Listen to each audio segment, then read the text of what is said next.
ഞങ്ങളുടെ ചാനലിലേക്ക് സ്വാഗതം. ധ്യാനം നൽകുന്നു. ധ്യാനത്തിന്റെ അഭാവം അജ്ഞതയെ ഉപേക്ഷിക്കുന്നു. ബുദ്ധൻ. കുന്നിൻ ചെരുവിൽ പനയൻകുടിലിൽ താമസിച്ചിരുന്ന രാധുവിന് ധ്യാനമെന്ന വാക്കുപോലും അപരിചിതമായിരുന്നു. കാട്ടുപുഴയിൽ മീൻ പിടിച്ചും കാട്ടുവിഭവങ്ങൾ ശേഖരിച്ചും ജീവിച്ച രാധുവിന് ലോകം കാടുവിലെ കാടും ആകാശം ചുരമിലെ നീലക്കുപ്പായയും മാത്രമായിരുന്നു. ഒരുനാൾ കാട്ടുപാതയിൽ മൂകനായ ഒരു സന്യാസി രാധുവിനെ കണ്ടുമുട്ടി. ഭാഷയില്ലാതെ കൈചക്രം കറക്കി ധ്യാനനിമഗ്നനായ സന്യാസി രാധുവിന്റെ കൗതുകത്തെ ജ്വലിപ്പിച്ചു.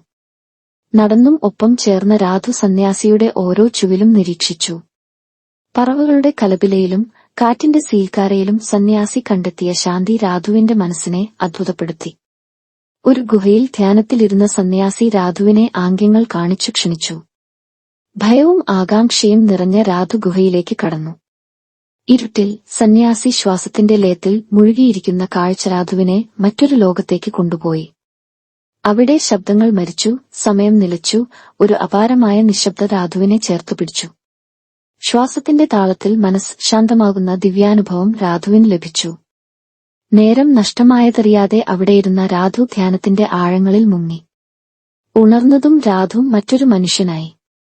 പുതിയ കണ്ണുകളോടെ പ്രകൃതിയെ നോക്കിയ രാധുവിന് എല്ലായിടത്തും സൗന്ദര്യം, എല്ലാ ശബ്ദത്തിലും സംഗീതം, എല്ലാറ്റിലും ദൈവം കാണാൻ തുടങ്ങി.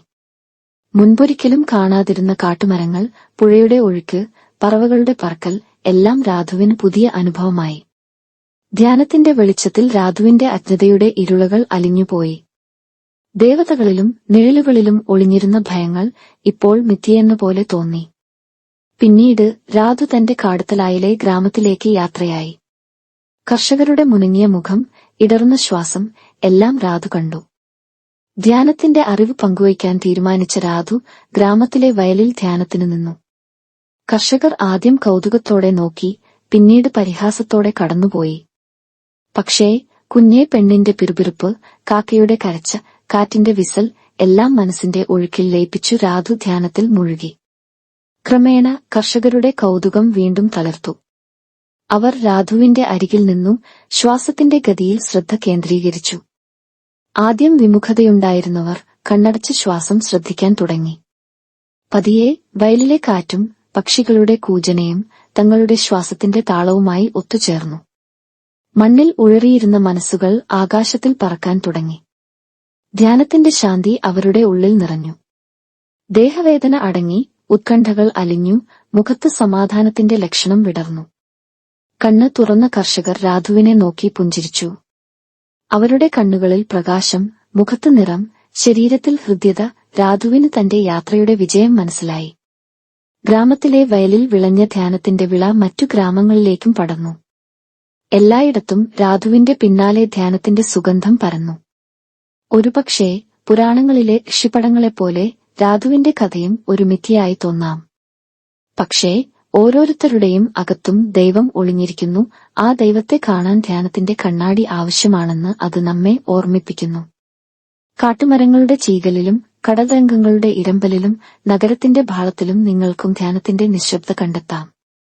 രാധുവിന്റെ കഥ നിങ്ങളുടെ ജീവിതത്തിലും ധ്യാനത്തിന്റെ വെളിച്ചം നിറയ്ക്കാനുള്ള പ്രചോദനമാകട്ടെ.